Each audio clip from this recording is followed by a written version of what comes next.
तो यहाँ पे हम समझते हैं कि हमें अपने लेजर के ओपनिंग बैलेंसेस को किस तरह से करेक्ट करना है, क्योंकि ये आपको डायरेक्टली हिट करेंगे आपके बैलेंस शीट को। तो नमस्कार दोस्तों, मेरा नाम है वीरेंद्र कुगरेती और एक बार फिर से स्वागत करता हूं आपका टैली टेक्निकल चैनल पर। एक काम आपने जरूर करना है, आपने मेरे चैनल को सब्सक्राइब करना है, साथ में बेल आइकन को भी क्लिक करना है ताकि मेरी जो भी नई वीडियो जाएंगी उसकी नोटिफिकेशन आपको मिलती रहेगी और आपको मेरी नई वीडियो यूट्यूब में सर्च नहीं करनी पड़ेगी, जो कि आपके बहुत काम की होती है। तो बैलेंस शीट को बनाने के लिए सबसे पहले हमें अपनी ओपनिंग बैलेंसेस को सही करना पड़ेगा। जो भी आपकी बैलेंस शीट के अकॉर्डिंगली आपके प्रीवियस फाइनेंशियल ईयर में जो भी आपके बैलेंसेस हैं, जैसे आपका बैंक हो गया, अब मान लीजिए आपका जो बैंक का बैलेंस है 31 मार्च को आपका बैंक का बैलेंस था 1 लाख रुपए, तो वो 1 लाख रुपए 1 अप्रैल को ऑटोमेटिकली ओपनिंग होगा ना। तो टैली को कैसे पता लगेगा कि आपके बैंक का ओपनिंग बैलेंस 1 लाख रुपए था, क्योंकि टैली आपके बैंक से तो कनेक्टेड नहीं है। तो आपके अपने बैंक के लेजर में वो सेट करना पड़ेगा कि हमारा 1 अप्रैल को हमारे बैंक में या हमारे बैंक का जो ओपनिंग बैलेंस है वो 1 लाख रुपए है। ठीक है, ऐसे ही आप अपने डेटर्स का, जो आपके सन्डी डेटर्स हैं, उनका जो डेबिट बैलेंस और क्रेडिट बैलेंस है वो भी आपको टैली में पंच करना पड़ेगा। तो चलिए देखते हैं कि ओपनिंग को किस तरह से हमें सही करना है, इसके बाद हम क्लोजिंग के बारे में समझेंगे। तो दोस्तों, लेजर की ओपनिंग को चेंज करने के लिए या सेट करने के लिए हमें क्या करना पड़ेगा। तो दोस्तों, अगर आप नया लेजर बना रहे हैं, जैसे आप नया पार्टी का लेजर बना रहे हैं, अपने डेटर का, क्रेडिटर का या बैंक का लेजर बना रहे हैं, तो उस केस में आपको क्रेडिट पे जाना है और क्रेडिट पे लेजर पे जाना है। जैसे कि मैंने आपको लेजर क्रिएशन वाले चैप्टर में बताया था कि लेजर को किस तरह से क्रिएट करना है, और उसमें मैंने आपको ओपनिंग के बारे में भी बताया था। तो अगर आपने नया लेजर बनाना है और उसकी ओपनिंग सेट करनी है, तो क्रिएट पे जाने के बाद यहाँ पे मान लीजिए हमें लेजर बना देते हैं डेमो लेजर के नाम से, जो कि हमारा सन्डी डेटर है। अब इसको हम यहाँ पे एंटर करते हैं, क्योंकि लेजर क्रिएशन मैंने आपको ऑलरेडी बता रखा है।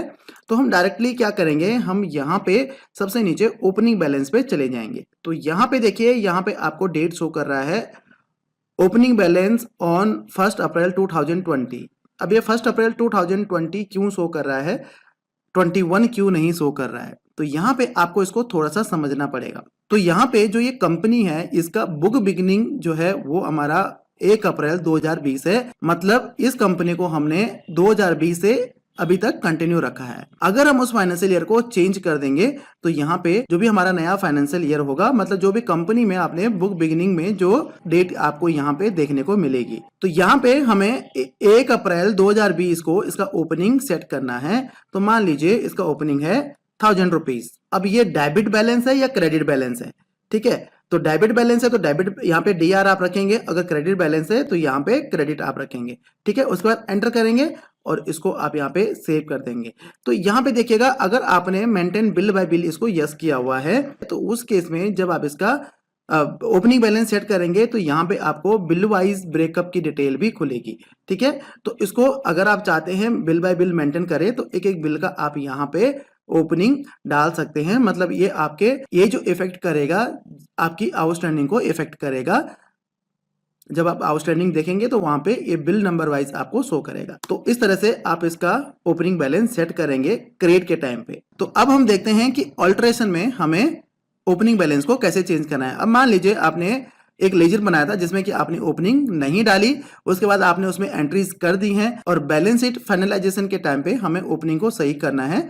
तो अगर हमें एक लेजर की ओपनिंग को सही करना है, मतलब एक एक करके लेजर की ओपनिंग को सही करना है, तो उसके लिए हमें क्या करना है, ऑल्टर पे जाना है, ऑल्टर के बाद लेजर पे जाना है, और यहाँ पे मान लीजिए हमारा बैंक है, इस बैंक की ओपनिंग को हमें चेंज करना है या फिर हमें सेट करना है। तो यहाँ पे हमें इस पर्टिकुलर लेजर का ओपनिंग बैलेंस चेंज करना है।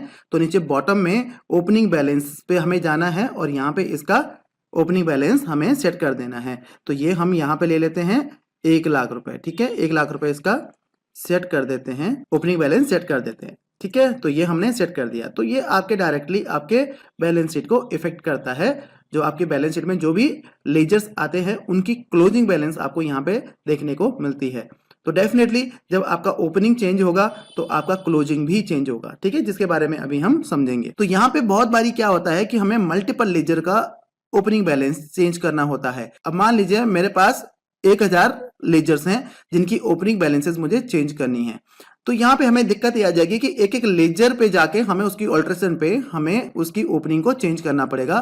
तो यहाँ पे मैं आपको एक तरीका बताता हूँ जिसकी मदद से आप मल्टीपल लेजर्स की एक ही स्क्रीन पे एक ही साथ आप उनकी ओपनिंग को चेंज कर पाएंगे। ठीक है, तो यहाँ पे आपने क्या करना है, आपने जाना है चार्ट ऑफ अकाउंट में, और चार्ट ऑफ अकाउंट में लेजर पे आप जाएंगे तो यहाँ पे आपके लेजर का चार्ट ऑफ अकाउंट ओपन हो जाएगा।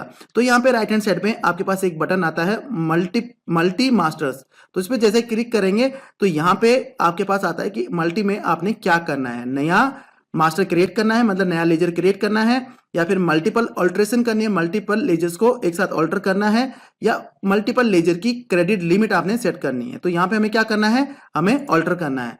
तो ऑल्टर करना है पर्टिकुलर, आप यहाँ पे ग्रुप चूज कर सकते हैं, या आप सारे के सारे लेजर लेना चाहते हैं तो ऑल आइटम पे क्लिक कर दीजिए। तो यहाँ पे आपके सारे लेजर आपके लिस्ट हो जाएंगे। तो यहाँ पे हमें क्या करना है, हमने लेते हैं संडी डेटर। तो यहाँ पे हमने संडी डेटर ले लिया। तो संडी डेटर के अंडर में हमारे दो लेजर्स यहाँ पे शो हो रहे हैं, एक म्यूजिक शॉपी और एक सविता ट्रेडर। तो यहाँ पे आप इसका ग्रुप भी चेंज कर सकते हैं, संडी डेटर की जगह क्रिएटर है या किसी और ग्रुप में लेना चाहते हैं तो वो भी आप ले सकते हैं। उसके बाद एंटर करेंगे तो यहाँ पे आपके पास ओपनिंग बैलेंस का कॉलम आ जाता है। अब मान लीजिए म्यूजिक शॉपी का है 3000 ओपनिंग बैलेंस, और इसकी बिल वाइज डिटेल आप यहाँ पे डाल देंगे। उसके बाद जो दूसरा लेजर है सविता ट्रेडर, इसका है 5000।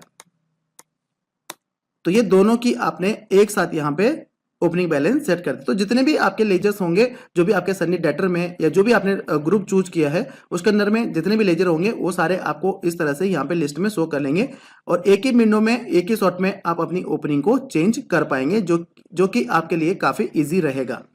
ठीक है, तो इसको हम सेव कर देते हैं। ये हमारा ओपनिंग बैलेंस चेंज हो चुका है। तो इस तरह से आपने अपने लेजर की ओपनिंग बैलेंसेस को चेंज करना है। तो इसके अगला वाला जो चैप्टर है उसमें मैं आपको स्टॉक आइटम्स के जो स्टॉक मास्टर्स हैं उनके ओपनिंग बैलेंस और क्लोजिंग बैलेंस चेंज करना या ओपनिंग बैलेंस को डालना मैं आपको बताऊंगा कि आपको उनकी ओपनिंग बैलेंस कैसे डालनी है, चेंज करनी है। यहाँ पे हम लेजर के बारे में समझ रहे हैं, जो लेजर मास्टर है, अकाउंटिंग लेजर मास्टर जिसको हम कहते हैं, उसके बारे में मैं आपको बता रहा हूँ।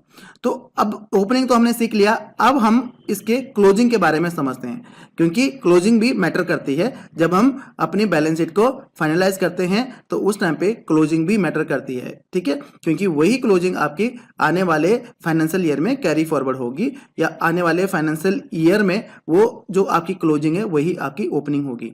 तो यहाँ पे क्लोजिंग समझ लेते हैं, क्लोजिंग हमारे पास कैसे शो करती है। तो उसके लिए हम चले जाते हैं ट्रेडिंग अकाउंट में। ठीक है, ट्रेडिंग अकाउंट में जाने के लिए आपको क्या करना पड़ेगा, यहाँ पे डिस्प्ले मोर रिपोर्ट पे जाना है, और उसके बाद यहाँ पे ट्रायल बैलेंस पे जाना है। ये मैं ट्रायल बैलेंस पे क्यों जा रहा हूँ, क्योंकि यहाँ पे हमें सभी लेजर्स की ओपनिंग क्लोजिंग हमें यहाँ पे शो हो जाएगी। ठीक है, तो यहाँ पे हम क्या लेते हैं, लेजर वाइज ले लेते हैं। तो लेजर वाइज हमने ले लिया, तो सारे लेजर्स हमारे यहाँ पे शो होने स्टार्ट हो गए हैं। ठीक है, अब यहाँ पे हम क्या करेंगे, यहाँ पे हम F12 प्रेस करेंगे, ओपनिंग बैलेंस ले लेंगे, ट्रांजेक्शन्स ले लेंगे, उसके बाद net transactions only and closing balance को यस कर देंगे। अब हम इसको सेव कर देते हैं। तो यहाँ पे देखिए, यहाँ पे हमारे पास ओपनिंग बैलेंस क्या शो कर रहा है, जैसे कि अभी हमने बैंक का ओपनिंग बैलेंस कितना डाला था, 1 लाख रुपए डाला था। उसके बाद म्यूजिक शॉपी का डाला था हमने 3000 रुपए, उसके बाद 50,000 रुपए डाला था सविता ट्रेडर। ठीक है, तो ये हमने 3 ओपनिंग बैलेंसेस डाले थे। अब इनके अकॉर्डिंगली हमारा क्लोजिंग बैलेंस कितना आ रहा है, क्लोजिंग बैलेंस भी सेम आ रहा है। अब सेम क्यों आ रहा है, क्योंकि इसमें कोई ट्रांजेक्शन नहीं है। ठीक है, अब मान लीजिए यहाँ पे आप कुछ ट्रांजेक्शन्स कर लेते हैं। अब मैं आपको एक दूसरे डाटा में ले चलता हूं जिसमें कि आपको ट्रांजेक्शन्स भी मिलेंगी। तो यहाँ पे मैंने दूसरी कंपनी को लॉगिन कर दिया है, जिसमें कि मैं ट्रायल बैलेंस में आ चुका हूं। तो यहाँ पे आपको दिख रहा होगा कुछ लेजर्स की ओपनिंग बैलेंसेस भी हैं, उनकी नेट ट्रांजैक्शन भी है और क्लोजिंग बैलेंस भी है। तो यहाँ पे हम मान लीजिए इन 4 लेजर्स को ले लेते हैं। ठीक है, जो ये 4 लेजर्स आपको यहाँ पे दिख रहे हैं। ठीक है, क्योंकि इसमें ओपनिंग बैलेंस भी है, ट्रांजेक्शन भी है एंड क्लोजिंग बैलेंस भी है। ठीक है, और क्रेडिट बैलेंस और डेबिट बैलेंस भी है। तो ये मैं 4 लेजर ले लेता हूं। तो यहाँ पे देखिए, जैसे कमला ट्रेडर है, तो कमला ट्रेडर का ओपनिंग बैलेंस कितना है, ओपनिंग बैलेंस है 50,000 रुपए। उसके बाद डेबिट बैलेंस कितना है, 56,250 रुपए। तो इसका जो क्लोजिंग बैलेंस है वो कितना हो गया, तो यहाँ पे ओपनिंग बैलेंस प्लस आपका डेबिट अमाउंट, और अगर आपका क्रेडिट अमाउंट है, ठीक है, अगर वो लेजर क्रेडिट भी हुआ है तो minus credit account equal to closing balance, ठीक है, जो कि हमारी बैलेंस शीट में हमें शो करेगा पर्टिकुलर लेजर का, या इसके अंदर जो इसका ग्रुप हमने टैग किया है, जैसे इसका ग्रुप हमने सन्नी डेटर टैग किया है, तो सन्नी डेटर में जो क्लोजिंग बैलेंस आएगा सन्नी डेटर का, वो कंसोलिडेटेड आएगा, मतलब सारे जो हमारे लेजर्स हैं जो कि हमने टैग किए हैं सन्नी डेटर के अंडर में, तो उन सबका जो कंसोलिडेटेड जो क्लोजिंग बैलेंस है वो वहां पे हमें देखने को मिलेगा हमारी बैलेंस शीट में, जो कि अभी हम आने वाले चैप्टर्स में समझेंगे, बैलेंस शीट फाइनलाइजेशन वाले चैप्टर में समझेंगे। जितने का आपका ओपनिंग बैलेंस है उसमें आपकी ट्रांजैक्शंस को प्लस किया जाएगा और उसके बाद आपका क्लोजिंग बैलेंस यहाँ पे आ जाएगा, ठीक है। तो क्लोजिंग बैलेंस हम चेंज नहीं कर सकते हैं, ये ऑटोमेटिकली फॉर्मूले के थ्रू यहाँ पे पिक होता है।